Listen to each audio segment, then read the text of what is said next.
안녕하세요. 세상공부 트리거입니다. 법이 뭐 그래? 정의가 있긴 한 거야? 이런 말들 많이 하시고 많이 들으실 겁니다.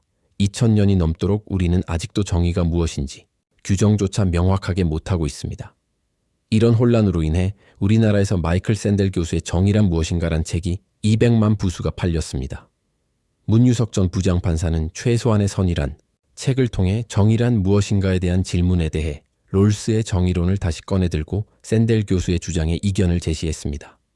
롤스는 마이클 샌델의 스승이었으며 마이클 샌델은 스승의 정의론의 부족한 점을 정의란 무엇인가에서 주장한 것입니다. 어쨌든 문유석 전 부장판사는 제자보다 스승인 롤스가 말한 정의론이 자신의 경험상 더 현실에 부합한다고 말했습니다.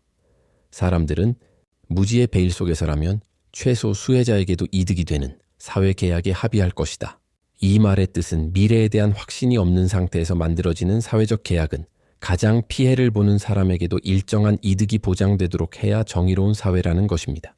그렇지 않다면 그런 계약은 갈등만 불러일으킬 것이라는 겁니다.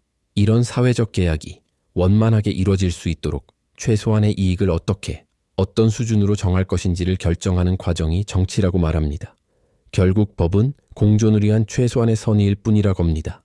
해어태균 교수의 어쩌다 한국인이란 책엔 이런 문장이 있습니다. 사법 판단은 본질적으로 진실 규명이 아니라 어떤 판단 오류의 위험을 감수하냐는 선택일 수밖에 없다. 판사는 불확실성을 내포한 사법 판단에서 유죄의 판결을 내릴 때는 어쩔 수 없이 실제 무고한 사람에게 유죄를 선고할 오류의 가능성을 떠안아야 한다. 이 얘기는 10명의 도둑을 놓치더라도 1명의 무고한 사람을 처벌해서는 안 된다는 관점이 바로 사법체계의 근간이라는 겁니다. 결국 우리가 믿는 사법체계도 정치 안에서 작용하는 공존을 위한 최소한의 계약일 뿐이고 불확실한 정보 속에서 무고한 사람을 보호해야 하는 최대한의 선이라는 겁니다. 이런 구조적 불완전성으로 인해 부유한 자본가나 막강한 권력자들이 숨을 수 있는 공간이 마련되었던 것입니다. 몇 년 전 성접대 동영상 유출로 사회적 물의를 일으켰던 고위공직자의 무죄 판결에 국민들은 분노했습니다. 헌법의 가장 큰 핵심은 인권이라고 믿었습니다. 모든 사람이 법 앞에 평등하다고 믿었던 것에 대한 배신감 때문입니다. 무언가 준교하게 부각되어 다루게 된다는 것, 강조한다는 것, 다른 관점에서 보면 그동안 인권이 유린되는 심각한 문제들이 많았다는 것입니다. 이와 관련하여 역사적 사실들을 일일이 나열하는 것도 피곤합니다. 헌법의 탄생은 역사를 통해 우리가 서로 평화롭게 살아가기 필요한 필수적인 것들을 서로 약속하는 것에서 출발했습니다. 법치주의의 출발을 들춰보겠습니다.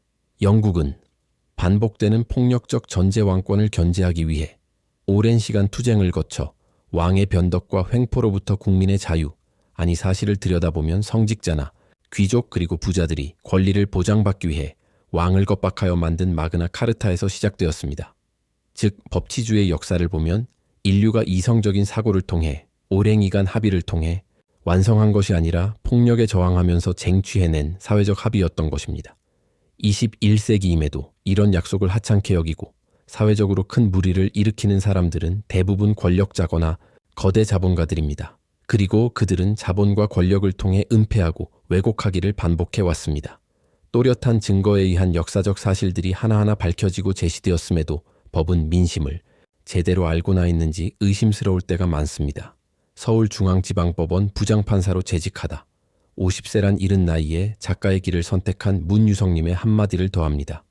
법이 공공복리를 앞세워 군중의 분노를 무시해선 안 된다. 헌법은 인권을 최고의 가치로 여깁니다. 여기서 묘한 현상들이 발생합니다. 침해당한 인권은 당연하지만 침해한 인간의 권리도 보호해야 하는 양면성을 고민하며 판단을 내립니다. 이 과정에서 군중들은 분노하곤 합니다. 살인죄에 대해 살인죄를 적용하는 것이 무슨 문제인가? 자신의 죄를 깊이 뉘우치고 용서를 구한 후 법이 정한 판결에 따라 죗값을 치른다면 피해자와 그들의 가족과 지인들의 감정은 해소된 것인가? 위법하게 얻은 증거지만 악당을 처리하는 데 결정적 도구가 될 수 있음에도 법정은 왜 채택하지 않는 것인가? 사형제를 없애자는 주장 그리고 삼심제도가 있는 이유는 진실이 시간이 지나 밝혀질 수 있기 때문이며 위법한 증거를 인정하지 않는 이유는 위법한 수단들이 난무하여 나머지 시민들 또한 위험에 몰아넣을 수 있기 때문이라고 합니다.